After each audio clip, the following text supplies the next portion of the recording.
Hello students, आज के इस लेक्चर में हम बात करेंगे टू रिएक्शन थ्योरी। आज के इस लेक्चर में हम स्टार्ट करने जा रहे हैं इलेक्ट्रिक मशीन सेकंड की यूनिट सेकंड। तो इस स्लाइड में आपको यूनिट 2 का सिलेबस शोन है। जैसे पहली हेडिंग है आपकी two reaction theory, then study करेंगे transient and sub transient reactance, then power flow equations of cylindrical and salient pole machines, then operating characteristic।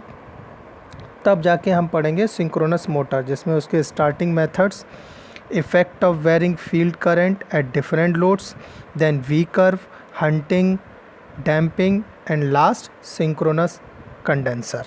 तो स्टार्ट करते हैं हम अपनी पहली हेडिंग से, टू रिएक्शन थ्योरी या फिर ब्लंडॉल्स टू रिएक्शन थ्योरी या फिर theory for salient pole machine. तो जैसा कि हम लोग जानते हैं कि हम अपनी सिंक्रोनस मशीन में टू टाइप्स के रोटर्स यूज़ करते हैं, एक सेलिएंट पोल, एक नॉन सेलिएंट पोल। जो आपका नॉन सेलिएंट पोल टाइप के रोटर्स होते हैं उसमें एयर गैप यूनिफॉर्म होता है। एयर गैप यूनिफॉर्म होने के कारण आर्मेचर फ्लक्स और फील्ड फ्लक्स वेरी करते हैं sinusoidally. Due to this MMF of armature and field act the same magnetic circuit all the time and hence can be added vectorially. लेकिन जब हम salient pole type rotor use करते हैं तो उसमें air gap uniform नहीं होता है। आर्मेचर फ्लक्स और फील्ड फ्लक्स आपके साइनसोडली वेरी नहीं करते हैं। तो जो इनकी एनालिसिस है उसको हम ट्रीट करते हैं एज अ डिफरेंट वे।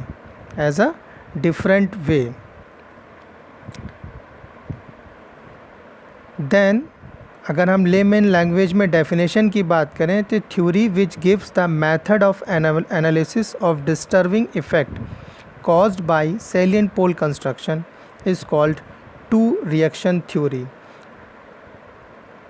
अब इस टू रिएक्शन थ्योरी में हम लोग एमएमएफ कंपोनेंट को, आर्मेचर एमएमएफ कंपोनेंट को दो एक्सिस में डिवाइड कर लेते हैं। एक है हमारी डायरेक्ट एक्सिस, एक है हमारी क्वाड्रेचर एक्सिस। तो टॉपिक स्टार्ट करने से पहले हमको पता होना चाहिए कि डायरेक्ट एक्सिस क्या है और क्वाड्रेचर एक्सिस क्या है। तो यहाँ पर एक फिगर शोज़ है आपको, एक में मैंने आपको डायरेक्ट एक्सिस दिखा रखी है, एक में क्वाड्रेचर एक्सिस, ठीक। और आपके इस तरफ डाउनवर्ड पोल्स बने हुए हैं, ठीक है। तो अगर आप इसको और अच्छे से समझें तो डेफिनेशन क्या है कि डायरेक्ट एक्सिस क्या है, वो एक्सिस जहाँ पर मिनिमम रिलक्टेंस ऑफर्ड हो। क्वाड्रेचर एक्सिस कौन सी है, जहाँ पर मैक्सिमम रिलक्टेंस ऑफर्ड हो। डायरेक्ट एक्सिस को हम पोल एक्सिस भी कह देते हैं, जो आपकी सिंपली नॉर्थ पोल और साउथ पोल को ज्वाइन करके बनती है। अगर टू पोल मशीन की बात करें तो टू पोल मशीन में नॉर्थ पोल साउथ पोल को आप जो ज्वाइन करेंगे वो आपकी डायरेक्ट एक्सिस होगी। क्यों? क्योंकि वहाँ पर रिलक्टेंस मिनिमम होता है। रिलक्टेंस क्या है? Air gap. भाई एयर गैप ही तो होता है रिलक्टेंस, और एयर गैप ज़्यादा है तो रिलक्टेंस ज़्यादा है, एयर गैप कम है तो रिलक्टेंस कम है। तो इस पोजीशन पर रोटर पर जो एयर गैप होता है वो कम होता है, रिलक्टेंस कम होता है, that's why it is called direct axis.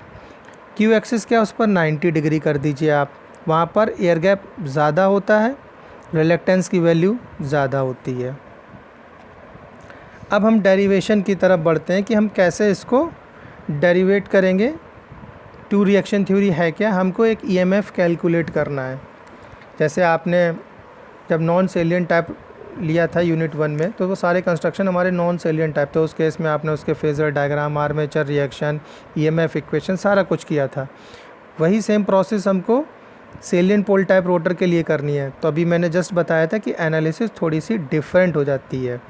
तो डिफरेंट क्या है, तो हमने कुछ क्वांटिटीज़ एज्यूम किए हैं। लेट एफ, आप अगर इस स्लाइड को देख रहे हैं तो F be the MMF wave produced by the field winding. Similarly हमने एक और एमएमएफ वेव लिए जो कि है FAR। सेकेंड पैराग्राफ में देखिए, आपकी सेकेंड पैराग्राफ में है FAR। तो आपको दिख रहा है ना सेकेंड पैराग्राफ में, व्हेन आर्मेचर कैरीज करंट, तो वहाँ पर जो एमएमएफ मिलेगा वो मिलेगा FAR। ठीक, अब FAR और F इसको भी आप दो कंपोनेंट में रिजॉल्व करते हैं, one component along D axis, one component along Q axis.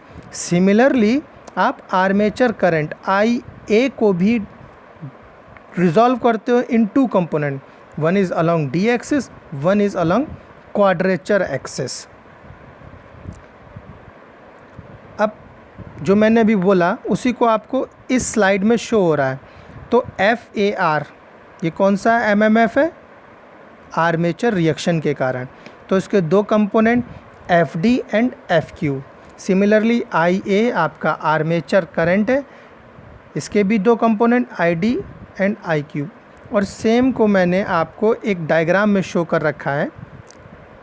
Diagram में आपको सारी चीज़ें दिखा रखी हैं, जिसमें क्या है कि FAR की जो पोजीशन है, जैसे FAR the positions of FAR, FD and FQ in space are in shown. जो फिगर है वो क्या है? The position of FAR, FD, FQ इस स्पेस आर शोन। कोई भी एक इंस्टेंट हमने चूज़ किया है to show the position in such that the current in phase R is maximum and is lagging EF by an angle psi। आपको एक angle psi दिख रहा है जो कि लैग कर रहा है। तो इस पूरे फेज़र डायग्राम में देखो, D एक्सिस के अलाउंग हमारा FF कंपोनेंट इस पर, ठीक, FAR का कंपोनेंट हमारा along axis of coil R dash FAR component. तो अगर मैं थोड़ा सा और सिंप्लीफाई करूं तो आप एक छोटा सा ट्रायंगल देख रहे होंगे, सेंटर से एरो लगा के FD लिखा हुआ है और एरो लगा के FQ लिखा है। FQ component along Q axis दिख रहा है, FD component along D axis दिख रहा है, along pole axis. Got it? तो एक एंगल फॉर्म हो रहा है साई, ठीक, एक एंगल फॉर्म हो रहा है साई, ठीक। तो इस साई एंगल को कैलकुलेट कर पाएंगे तभी हम बाकी पैरामीटर्स फाइंड करके EF की वैल्यू कैलकुलेट कर पाएंगे। EF हमारा EMF produce by main field winding. Got it? अब आते हैं फर्दर, आगे बढ़ते हैं। अभी वही सेम कर्व है आपका, तो हमने इस पूरे कर्व में सारी पोजीशंस शो कर दी। एक इंस्टेंट चूज़ किया, जस्ट मैंने अभी बताया, is such that the current in phase R is maximum positive and lagging EF by an angle psi, by an angle psi. After that अब जो क्वांटिटीज़ थी उनकी हेल्प से एक मैंने फेज़र डायग्राम ड्रॉ किया। फेज़र डायग्राम में हमने रेफरेंस किसको लिया है? EF को, ठीक, EF जो कि मेरी क्या है? Q axis. अब EF पर जो आप बाई स्टेप बाई चलेंगे, ठीक, आर्मेचर करंट जो है IA वो लैग कर रहा है EF को बाय एन एंगल साई। तो आपने आर्मेचर करंट के लिए साई एंगल ड्रॉ करके फेज़र डायग्राम बना दिया। अब इसी EF पर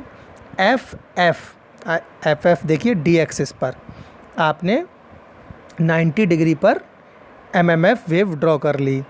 MMF वेव और EMF दोनों के बीच में एंगल 90 डिग्री, और MMF wave of flux phi F ये भी आपकी सेम एक्सिस पे हो गई। ओके, देन आपने दोनों कंपोनेंट ड्रॉ कर ली। आर्मेचर IA के कंपोनेंट IQ, देखिए dotted dotted IQ along Q axis, और इधर dotted dotted along D axis. Similarly armature current के ही कारण आपको क्या मिला है? FAR।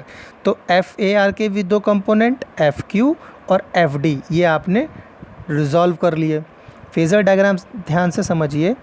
IA के कंपोनेंट IQ और ID आपको दिख रहे हैं। FAR के कंपोनेंट FQ FD, FAR और IA सेम फेज़ में हैं, ठीक। देन सिमिलरली आपको ड्रॉ करने हैं किसके कंपोनेंट, फ्लक्स के, फाई ए आर। अब आप नोट डाउन करिए कि जो फाई ए आर है आर्मेचर फ्लक्स, एक्चुअली में होना चाहिए था आर्मेचर फेज़र के अलोंग, बट ऐसा ना हो के वो हल्का सा नीचे है, आप देखिए नीचे है, और उसने अपने दो कंपोनेंट फाई क्यू और फाई डी को रिजॉल्व किया हुआ है। ठीक, फाई क्यू को रिजॉल्व किया हुआ है, ये फेज़र डायग्राम में चीज़ें मेंशन है। अब क्या है, एक छोटी सी चीज़ है कि it can be noted that the reluctance offered to flux along D axis is less than the reactance offered by the flux along Q axis. Due to this, the flux phi AR is no longer along FAR and IA. So depending upon the reluctance offered along the D axis and Q axis, the flux phi AR lags behind IA. मतलब क्या निकला, मतलब ये निकला, मैं वापस आता हूँ, मतलब ये निकलता है कि जो फाई ए आर है एक्चुअली में उसको आई ए के अलॉन्ग होना चाहिए था, बट ऐसा नहीं है। ऐसा क्यों नहीं है, क्योंकि जो रिलेक्टेंस है डी एक्सिस का वो कम है क्यू एक्सिस से। तो फाई ए आर है, फाई ए आर जो है एफ ए और आई ए के अलॉन्ग नहीं रह पाता है, वो हल्का सा लैग करता है। तो जो लैग करता है वो हमने ड्रॉ कर दिया। अब हम जानते हैं कि आर्मेचर फ्लक्स जो फाई ए आर है उसके दो कंपोनेंट है डी और क्यू। अब these fluxes are proportional to the respective MMF magnitude and the permeances of the flux path oriented along the respective axis.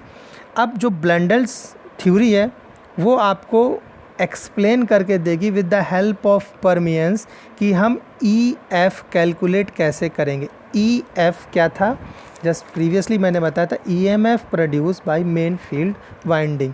अब कैसे करते हैं, तो हमने कुछ एज्यूम किए इक्वेशंस, जैसे फाई डी क्या है हमारा फ्लक्स, और सिंपली फ्लक्स क्या होता है, permeance multiplied by M M F.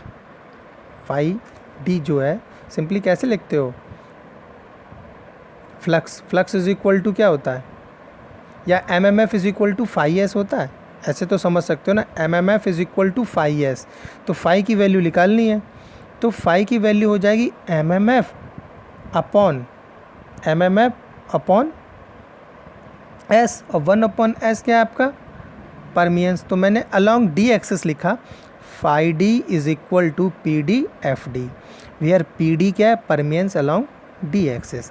Similarly मैंने लिखा इसी की हेल्प से एफ डी, ठीक, तो एफ डी आपने निकाला जो कि क्या है एम एम एफ। अब प्रोपोर्शनल है तो हमने एक के ए आर यूज़ किया है, जो कि क्या है हमारा आर्मेचर रिएक्शन कोफिशिएंट। भाई प्रोपोर्शनलिटी साइन हटाने के लिए हम कांस्टेंट ऑफ प्रोपोर्शनलिटी यूज़ करते हैं, जब सपोज़ वो यही है। तो फाई डी की वैल्यू निकल के आई, तो हमने फाई डी की वैल्यू निकाली पी डी के ए आर आई डी, और ज़्यादा डीपली ना जाके हमने सिमिलरली यूज़ करते हुए फाई क्यू की वैल्यू निकाल ली। Phi Q is equal to P Q K A R I Q. भाई कंपोनेंट अलॉन्ग क्यू एक्सिस भी तो कैलकुलेट करेंगे हम लोग, तो फाई डी और फाई क्यू हमने कैलकुलेट कर लिया। और as we know the reluctance along the direct axis is less than that along quadrature axis, hence permeance along direct axis is more than the quadrature axis, means PD जो है is greater than PQ है। अब इन दोनों को calculate करने के बाद, कौन दोनों, फाई डी और फाई क्यू, इन्हीं दोनों एक्सिस के अलॉन्ग हमने एज्यूम किया कि let E D and E Q be the induced E M F due to flux phi D and flux phi Q. Then E D जो है E M F along D axis वो lag कर रहा होगा phi D को by an angle 90 degree, और EQ जो है वो भी लैग कर रहा होगा फाई क्यू को बाय एन एंगल 90 डिग्री। तो मैंने दोनों की इक्वेशन लिख ली पोलर फॉर्म में और रेक्टेंगुलर फॉर्म में कि ED is equal to KE times of phi D angle minus 90 degree, EQ is equal to KE times of phi D angle minus 90 degree, where KE क्या है, EMF constant for armature winding. आपने एक EMF constant use कर लिया। अब अगर resultant की बात करें, रिजल्टेंट क्या कहता है कि एक तो आपका जो सम है, कौन कौन सा sum, resultant EMF in phasor form, तीनों का sum, EF ED and EQ तीनों का सम। एक तो EF sorry it can be KF नहीं है, EF है, तो ER is equal to resultant EMF हो जाएगा EF plus ED plus EQ, मतलब EMF generated plus EMF along D axis plus EMF along Q axis. तो तीनों EMF को आप इस इक्वेशन में पुट कर दीजिए। तो EF आपको पता नहीं है, ED और EQ आप कैलकुलेट कर चुके हैं, आपने वैल्यू पुट कर दी, सब्स्टिट्यूट कर दिया। अब इस वाली इक्वेशन में देखिए कि J times of KE phi D और minus J times of KE phi Q, phi D और फाई क्यू की भी वैल्यू आपने पुट कर दिए फ्रॉम प्रीवियस रिलेशन, आपने कैलकुलेट करके वहाँ पर रखा हुआ था। अब इस पूरी इक्वेशन में आपने एक टर्म डिफाइन किया XARD और XARQ। गौर से देखिए इस इक्वेशन में ER is equal to EF minus J times of KE PD KAR ID minus J times of KE PQ KAR IQ। EF क्या है हमारा, EMF produce due to main field, KE हमारा क्या था, कांस्टेंट ऑफ प्रोपोर्शनलिटी या EMF constant of armature winding, PD हमारा permeance along D axis, KAR आपको याद है क्या है, आर्मेचर रिएक्शन कोफिशिएंट, ID क्या है, करंट अलोंग D एक्सिस, सारे सिमिलर Q एक्सिस की तरह हैं। तो हमने दो टर्म डिफाइन किए XAR, वो तो XAR तो आपको पहले से पता है क्या था, XAR reactance due to armature reaction. अब उसमें D और Q लगा दिया है, तो D stand for along D axis, Q stand for along Q axis. तो ये बनता है equivalent reactance corresponding to D axis component of armature reaction. Similarly equivalent reactance corresponding to the Q axis component of armature reaction. तो दोनों को हमने solve करके लिख दिया, वेयर XARD जो है हमारा KE times of PD KAR है। तो जब मैं इस इक्वेशन को पुट करूँगा तो मेरी जो ER की इक्वेशन है now becomes EF minus J times XARD ID minus XARQ IQ। Okay, now अब हम रियलिस्टिक अल्टरनेटर की बात करें तो हमने डिफाइन किया लेट VT हमारा टर्मिनल वोल्टेज, XL हमारा होगा लीकेज रिएक्टेंस और IA हमारा है ID प्लस IQ। तो अगर मैं इससे एक वोल्टेज इक्वेशन लिखूं तो क्या बन जाती है हमारी, VT plus IARA plus XL IQ plus XL ID। भाई XL IA लिखते हो ना, तो IA के दो कंपोनेंट हैं, तो XL ID XL IQ। अब इस पूरी इक्वेशन को हमने सब्स्टिट्यूट कर दिया अब इक्वेशन में, जो ER की इक्वेशन है। तो ER should be replaced by VT plus IARA plus XL ID plus XL IQ is equal to EF minus J times of XARD ID minus J times of XARQ IQ। अब इस पूरी equation को आप solve करिए, solve करते चले जाइए। तो एक लास्ट इक्वेशन जो आपको मिलेगी वो मिलेगी EF is equal to VT plus IARA plus J times of XD IQ plus J times of XQ IQ। ना question arises what is XD और XQ, दो टर्म फिर से मिले आपको XD और XQ। तो XD और XQ आपके क्या हैं, सिंक्रोनस रिएक्टेंस, जैसे एक्सेल हुआ करता था। लेकिन इस बार ये किस केस में है, synchronous reactance along D axis, synchronous reactance along Q axis, like this. तो एक्स डी बन जाएगा आपका XL plus X A R D, यहाँ पर अगेन यहाँ पर एक्सएल होना चाहिए, और एक्स क्यू हो जाएगा आपका XL plus X A R Q. Please note down the correction.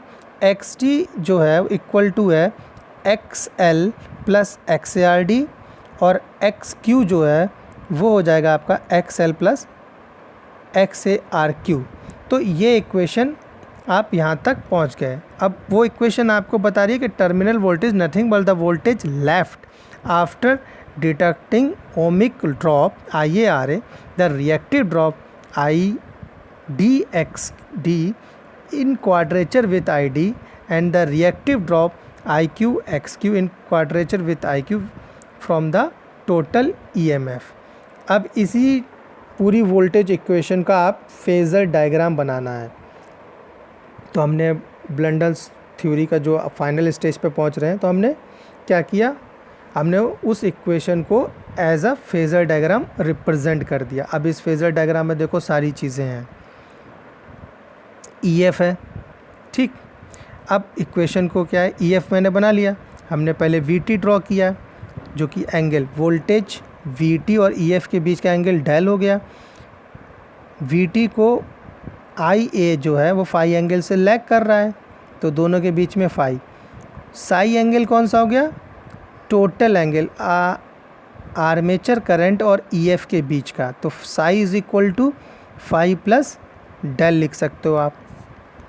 अब हम अपनी इक्वेशन सेटिस्फाई करते हैं। VT हो गया, VT पे जो अगला ड्रॉप था वो था हमारा IARA, और IARA का ड्रॉप आर्मेचर फेज़र के पैरेलल होगा।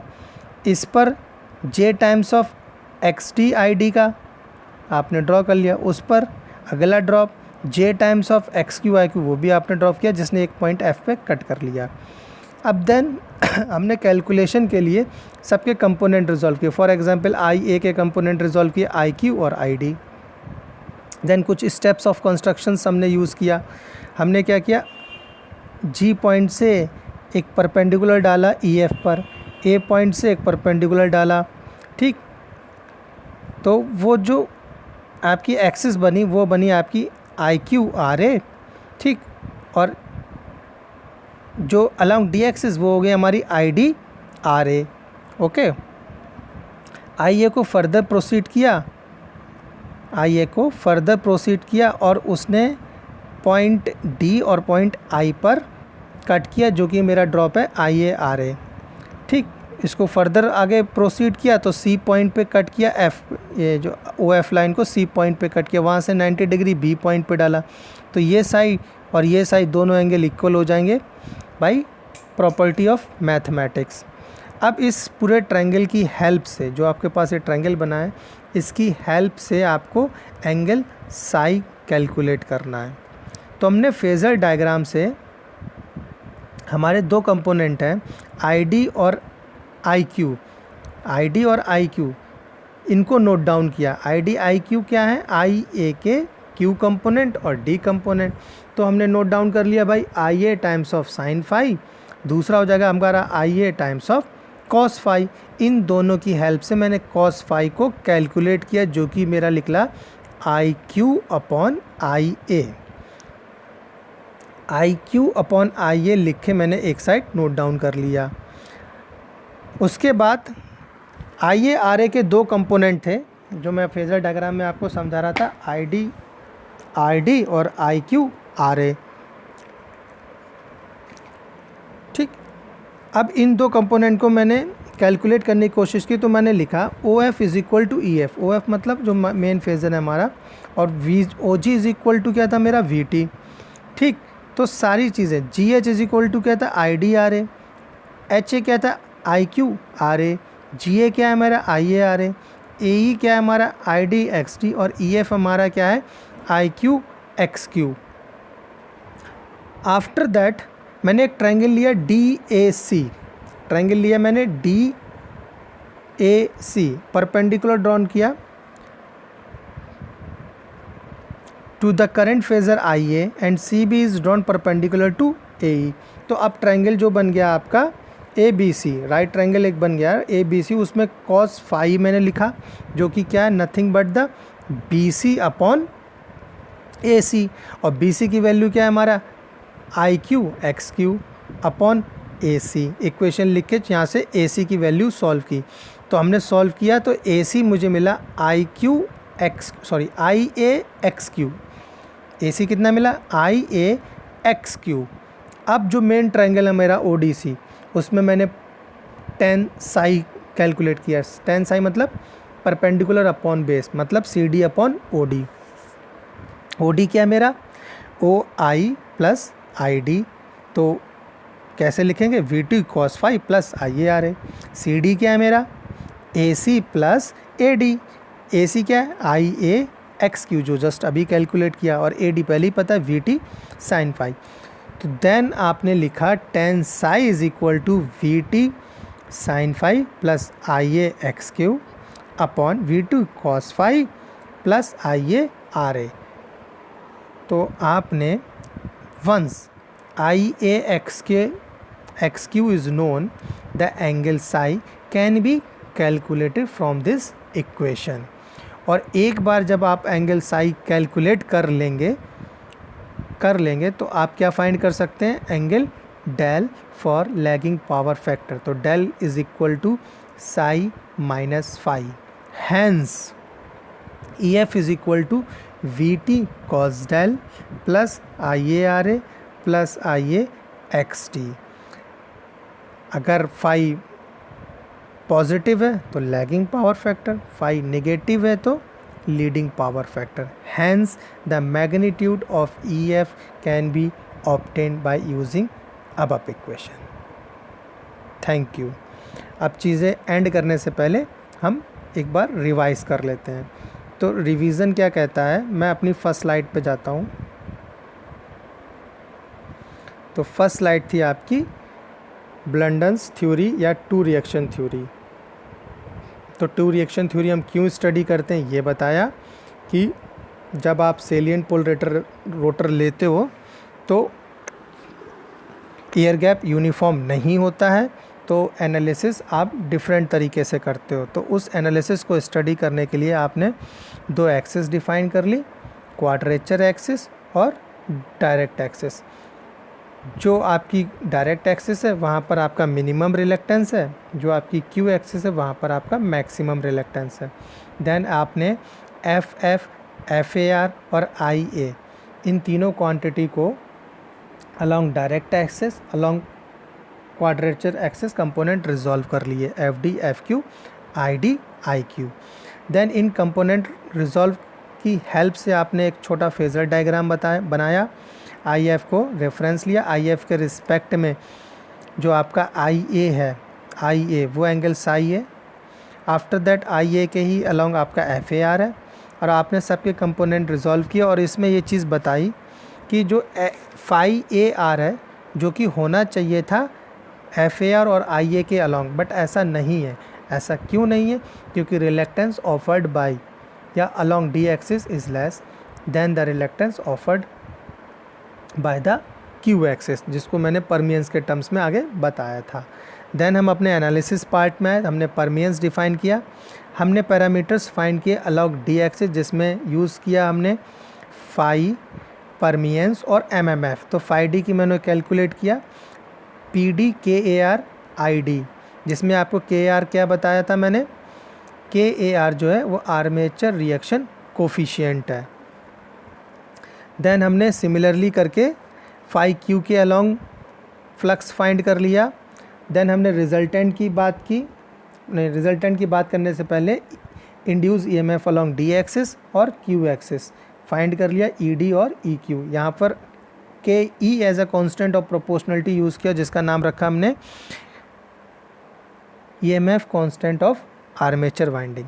देन सारे ईएमएफ, कौन कौन से सारे ईएमएफ, ईएफ, ईडी और ईक्यू। यहाँ करेक्शन नोट डाउन कर लीजिएगा, के एफ नहीं है, ईएफ है। तो रिजल्टेंट ईएमएफ क्या हो जाएगा, तीनों का सम हमने लिख दिया। ईडी और ईक्यू का हमने रेक्टेंगुलर फॉर्म में वैल्यू रख दी, और इस इक्वेशन में जिसमें E F minus J times of K E phi D minus J times of K E phi Q है, फाई डी और फाई क्यू की प्रीवियस वैल्यू से रिप्लेस कर दिया। तो यहाँ पर दो नए टर्म्स हमने बताए, एक्स ए आर डी और X A R Q, equivalent reactance corresponding to D axis और equivalent reactance corresponding to Q axis.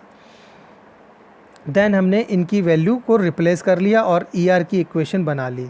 अब इस इक्वेशन को नोट डाउन करके एक जगह हमने छोड़ दिया। देन हमने टर्मिनल वोल्टेज को डिफाइन किया और उससे अपनी वोल्टेज इक्वेशन नोट डाउन की, जिसमें एक टर्म आ रहा था आपका I A R A plus I A X L. तो आई ए को रिप्लेस किया हमने आई क्यू और आई डी से, ठीक। और इस पूरी इक्वेशन को अब इक्वेशन में पुट कर दिया। पुट करने के बाद मैंने ई एफ के लिए कैलकुलेशन स्टार्ट की। तो ई एफ फाइनल स्टेज पे आपका निकल के आया we T plus I A R A plus J times of x D I D plus J times of x Q I Q. यहाँ पर मैंने आपको एक्स डी और एक्स क्यू के बारे में बताया कि एक्स डी क्या है हमारा synchronous reactance along D axis, X Q क्या है synchronous reactance along Q axis, जिसकी value X L plus X A R D, X L plus X A R Q होगी। यहाँ पर एक्स एल होगा। अब इस इक्वेशन को ही, जो प्रीवियस इक्वेशन थी ई एफ वाली, इस इक्वेशन से मैंने फेजर डायग्राम ड्रॉ किया और मेथड्स ऑफ कंपोनेंट यूज़ किए, then steps of construction use किए, सारे कंपोनेंट रिजॉल्व किए और मैंने एक फाइनल रिजल्ट निकाला टेन साई के लिए। टेन साई के लिए जो कि निकला वी टी साइन फाई अब plus I A X Q upon V T cos phi plus I A R A. Once psi is known, आपने डेल कैलकुलेट कर लिया। जब आपको डेल कैलकुलेट हो गया, hence E F is equal to V to cos del plus I A R A plus I D X Q. Thank you.